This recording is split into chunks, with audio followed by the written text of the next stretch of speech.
t'explique pourquoi j'ai choisi la XTX 660 comme premier gros tube, donc en permis A2.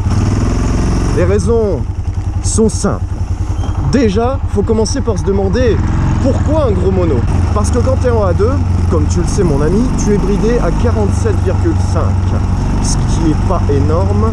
Donc, si par exemple tu prenais un 4 cylindres, je t'explique, hein, tu prends un 4 cylindres, tu le brides à 47,5 ou même, des fois, tu es même obligé de le brider à 34. Mais bon, autant te dire que ça rame, tu t'ennuies comme pas possible. Pourquoi? Parce que sur un 4 cylindres, toute la partie amusante, elle est en haut du régime.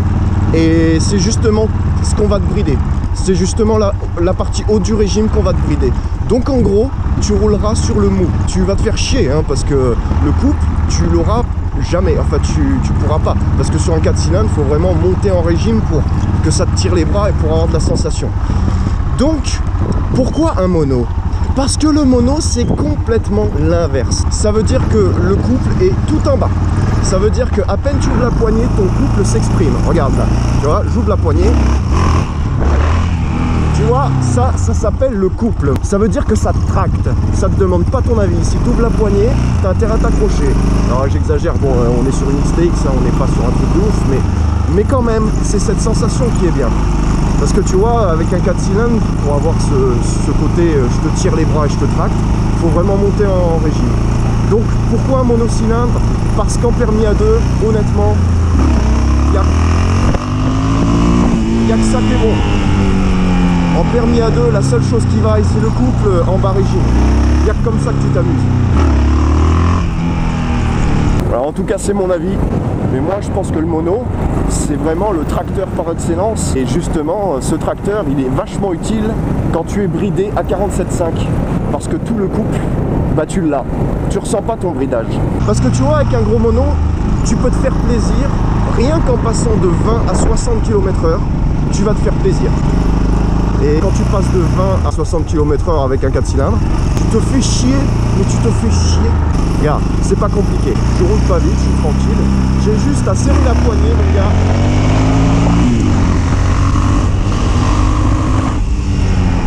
Et ça part tout de suite, ça part direct. Et moi, c'est ça que j'adore. Oh là là, qu'est-ce que j'adore ça.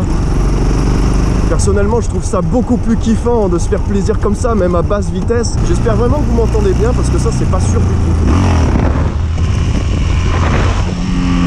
Ah, ce genre de belle petite ligne droite quand même. Voilà pourquoi j'aime les monos. Voilà, et voilà pourquoi en permis A2 je conseille le monocylindre. Là je t'ai juste expliqué pourquoi un gros mono. D'ailleurs attends, je te remonte pourquoi un gros mono, tu vois.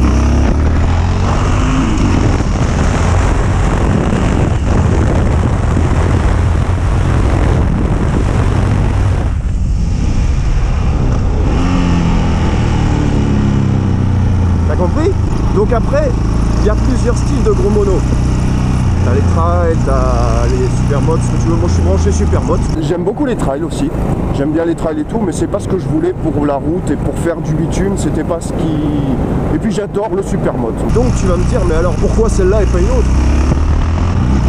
Oh putain, il caille ma main. À chaque fois que j'accélère, ça me fait froid dans les mains. Donc comme je te l'ai dit dans ma vidéo où je te présente ma XTX, au début, je devais pas prendre une XTX, je devais prendre une 690 SMCR KTM. Qu'est-ce qui fait qu'au dernier moment, j'ai complètement changé d'avis? Et pourtant, cette moto, la SMCR, c'est la moto de mes rêves en quelque sorte. C'est vraiment, ça fait rêver tout le monde.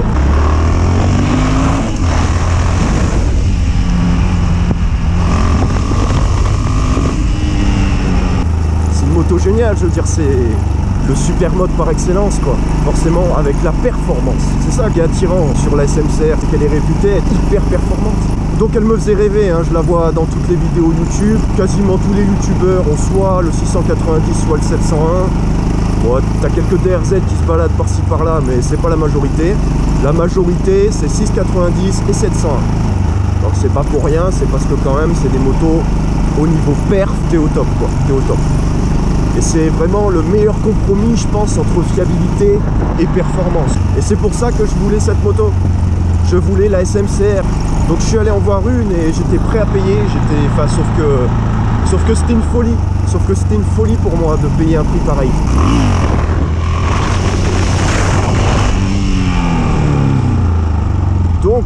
dans un moment un peu de lucidité et de raison.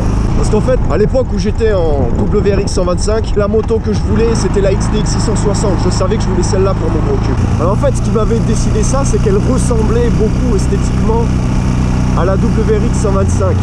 En fait, j'avais l'impression de voir la WRX 125, mais boostée aux hormones, quoi. Même si c'est pas la fameuse WRX 680 à laquelle je rêve. Parce que le problème de la XTX, c'est qu'elle est lourde. C'est un gros machin, c'est gros, c'est lourd, et ça me faisait peur au début. Au début, je me suis dit, ouais, non, c'est trop gros, c'est trop lourd, c'est pas un vrai supermode, c'est pas assez performant. C'est vrai que je me suis dit ça au début, et c'est pour ça que j'étais parti sur la 690 KTM. Et au dernier moment, j'ai changé d'avis.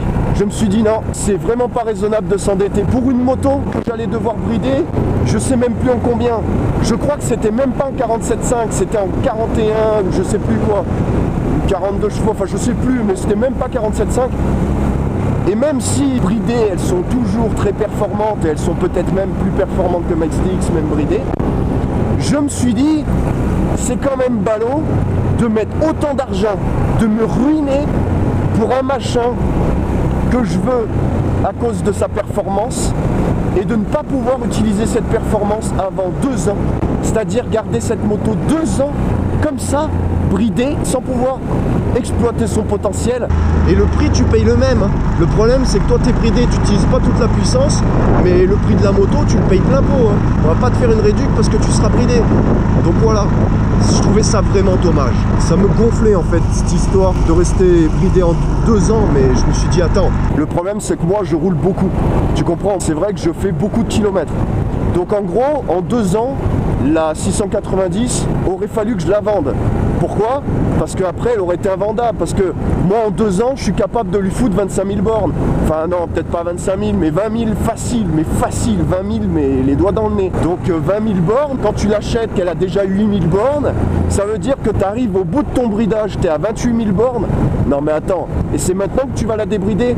Maintenant que tu l'as bien usée, que tu l'as bien essorée, et que justement il lui reste plus beaucoup de temps à vivre, parce que excuse-moi mais peut-être que je me trompe, mais dans ce que j'ai compris, la durée de vie d'une 690, c'est pas celle d'une XTX.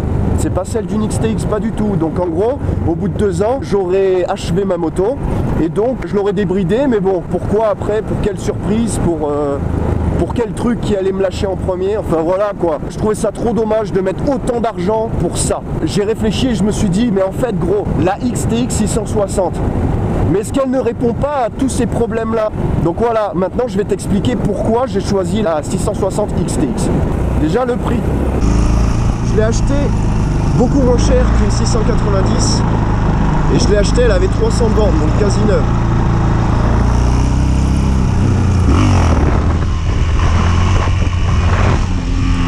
Elle est de 2015, mais c'est le modèle 2016 parce qu'elle est de décembre 2015. Ce qui fait qu'en fait, voilà, c'est quand même un modèle très récent que j'ai eu quasi neuf. Bon, j'ai négocié sévère.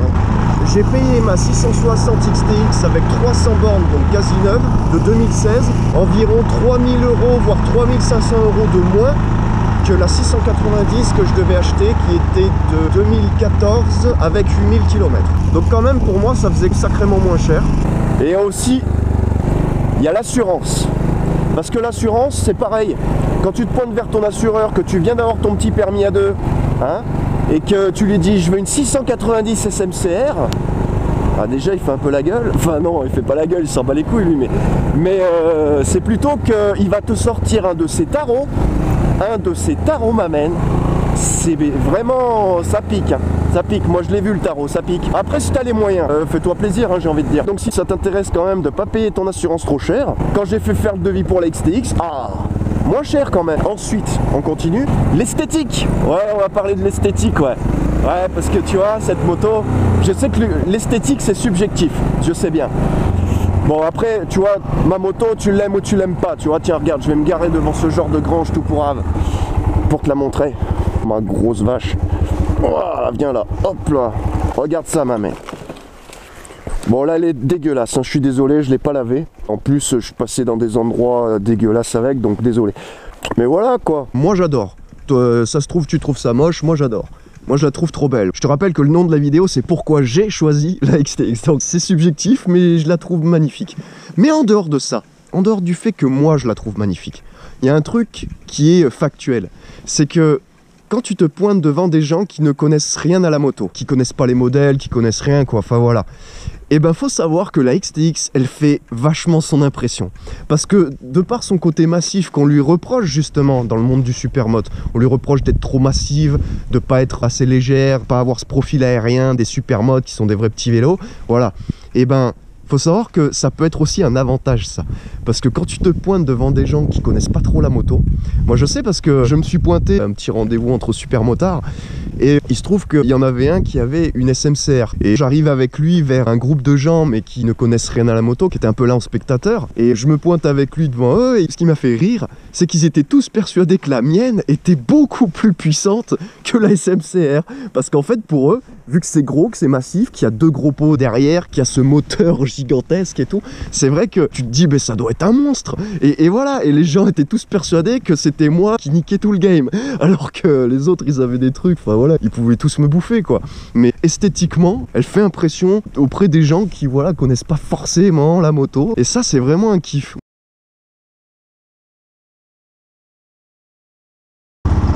Merde, je suis con, je suis reparti alors qu'il y a un truc que j'ai oublié de te montrer. Attends, je m'arrête 2 secondes.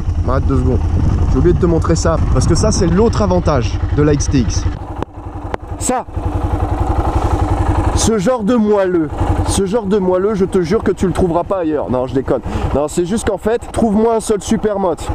Un supermoto, hein, pas un hypermotard, un supermoto qui a une selle aussi confortable. Moi je l'ai pas trouvé, parce que sur la XTX, c'est vraiment un canapé, t'es vraiment bien dessus quoi. Quand j'étais sur ma petite 125 WRX, mais attends, c'était tape-cul mon gars.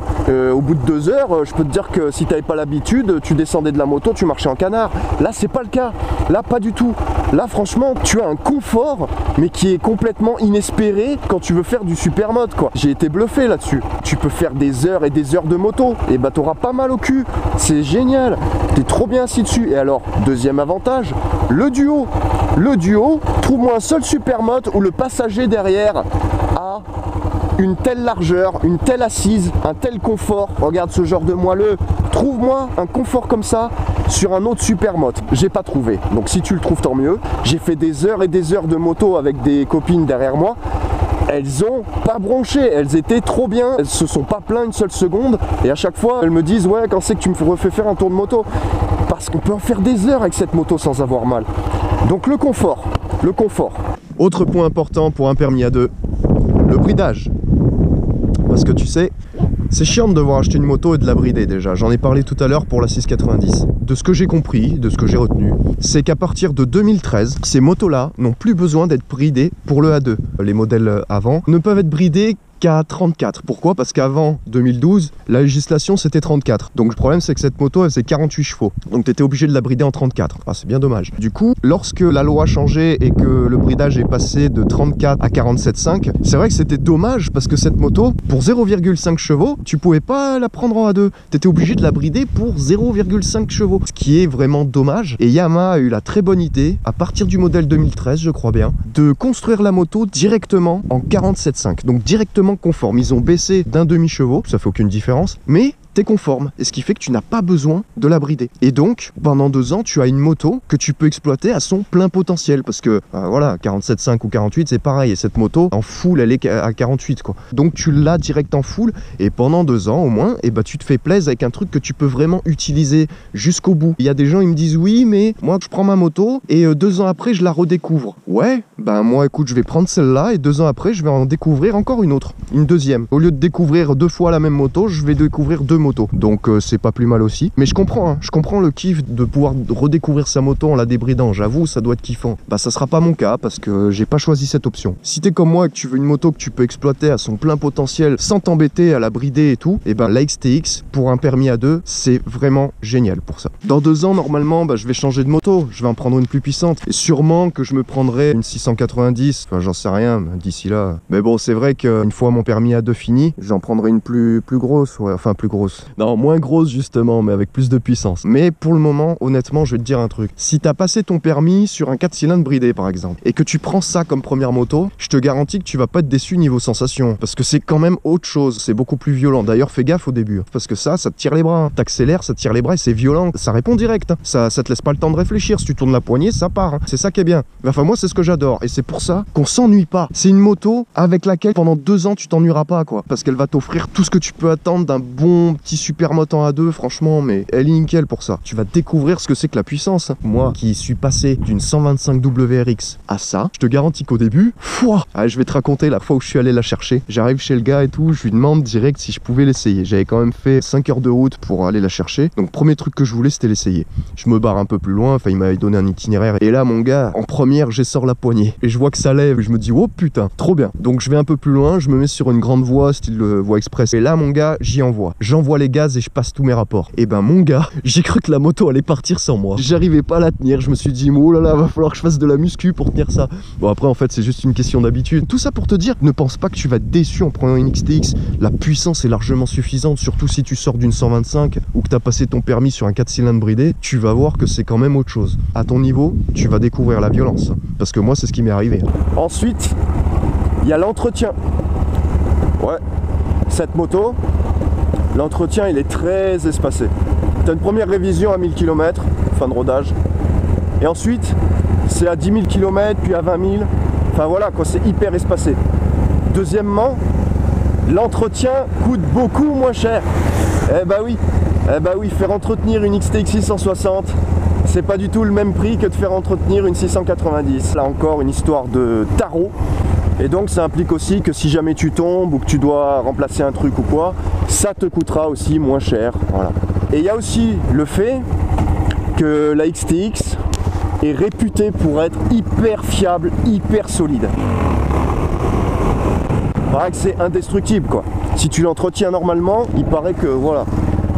Alors moi, je peux pas te dire que je l'ai pas depuis assez longtemps pour te dire ça, mais bon, je veux bien le croire. Et c'est pour ça aussi que je l'ai acheté. Je me suis dit, ben, fiabilité et tout, voilà quoi. Ça fait plaisir. J'aime un peu être tranquille côté panne, tout ça. Enfin, je veux dire, c'est jamais bien agréable quand ta moto te casse les couilles et tombe en panne pour un oui, pour un non. Alors après, c'est vrai que une SMCR aussi, c'est fiable, hein. Ça reste du 4 temps et c'est quand même un supermoto d'origine, donc c'est quand même... Mais moins qu'une XTX quand même. Une XTX sera quand même beaucoup plus solide, beaucoup plus fiable. Et surtout, une XTX te durera plus longtemps. J'en ai vu qui avaient 80 000 bornes, quoi. Et qui avait jamais complètement lâché, quoi. Ah, il y a toujours des trucs à changer un petit peu, mais bah faut l'entretenir, quoi. Mais par contre, bah, c'est des motos, tu peux les emmener à 80 000 facile. Facile. Ce qui fait que même le jour où ta moto elle a 30 000 ou 40 000 bornes, bah ça sera pas vraiment un frein pour la vendre. Enfin si, mais c'est pas pareil. Parce qu'une XTX, tu peux expliquer au gars que c'est hyper fiable, c'est hyper costaud et que avant qu'elle te lâche, t'as encore 40 000 km à faire, quoi. Ça aussi c'est un avantage. Alors après, je vais te parler des points un petit peu plus noirs de la XTX. En fait, moi j'en ai relevé qu'un. Faut savoir qu'elle est donnée en termes de consommation d'essence entre 5 et 6 litres. Le problème, c'est que moi, quand je roule, je fais plutôt du 7-8 litres. Non mais vraiment, hein. Alors, je crois que je sais pourquoi. C'est à cause des wheelings. En fait, moi, je me mets sur des spots en sécurité et je peux passer une après-midi entière à m'entraîner au wheeling, en fait. Je pense que ça vient de là. J'imagine que les wheelings consomment beaucoup d'essence, beaucoup plus que si tu roules normalement, même si tu roules un peu vite. C'est vrai que si je roule pépère, comme je fais là, voilà, je fais plus que rouler pépère. Je suis obligé de pas rouler trop vite parce qu'avec le vent, on va plus m'entendre du tout sinon. Voilà. Donc désolé, je suis encore dans le système D, quoi, au niveau micro et caméra. J'ai pas encore bien compris comment faisaient certains pour pouvoir avoir un son nickel quand ils roulent, même à des vitesses de ouf, et les mecs ils te parlent en même temps et on entend tout, on n'entend même pas le vent. Donc avec la XTX, si je roule vraiment peinard, vraiment pépère, je suis à 5-6 litres au 100, ce qui est dit, quoi, ce qui est recommandé. Alors que si j'y envoie vraiment fort et que je fais des wheelings, là c'est 7-8 litres. Après c'est marrant parce que d'un modèle à l'autre, j'ai vu les consommations peuvent varier, mais d'un truc de fou. Moi apparemment je suis quand même tombé sur un modèle qui consomme pas mal, quoi. Donc tu vois, bon, il n'y a pas que des avantages de ouf non plus. Après je me rends pas compte en fait. J'arrive pas trop à savoir si 5-6 litres c'est beaucoup par rapport aux autres supermotos ou quoi. Là, j'ai pas trop d'éléments de comparaison. Je pourrais trouver ça vachement correct si 5-6 litres c'était ce que je faisais quand j'y envoie, mais c'est pas le cas. Enfin, je trouve que c'est pas forcément un avantage cette moto pour la consommation, mais je pense que c'est surtout ma moto en fait qui est comme ça. J'ai regardé sur des forums, apparemment tout le monde consomme pas autant que moi en XTX. Ils disent que même en y envoyant, ça consomme moins. Bon, je sais pas, ça je saurais pas te dire. Putain, mais il fait froid, c'est juste abusé quoi. Oh là là, ça y est, va falloir que j'achète des gants d'hiver là.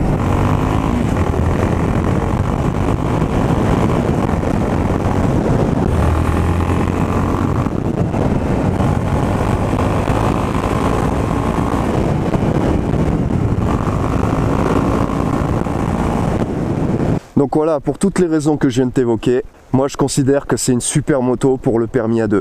Tu viens de passer ton A2, tu cherches un premier gros cube, tu aimes le supermote, tu aimes le couple, tu aimes que ça tracte, tu aimes sentir de la sensation vraiment même à basse vitesse et t'as pas envie de t'embêter avec un bridage, t'as pas envie de payer trop cher ta moto, t'as pas envie de payer trop cher ton assurance, t'as envie d'une moto confortable, t'as envie de pouvoir emmener ta copine avec toi et qu'elle se plaigne pas au bout d'une heure, voilà, et ben la XTX m'amène. La XTX 660, je peux pas te dire mieux. J'ai quand même fait 7000 km dessus, donc je t'en parle un peu. Je me fais super plaisir avec. J'ai enfin ce couple qui me manquait tellement. Quand j'avais ma WRX d'origine, j'avais été obligé de mettre un pignon de 13. Et ben là, honnêtement, j'ai pas besoin. Je reste d'origine parce qu'il n'y a pas besoin. Alors peut-être qu'un jour, j'enlèverai quand même une dent pour voir ce que ça fait. Alors là, ça doit être violent.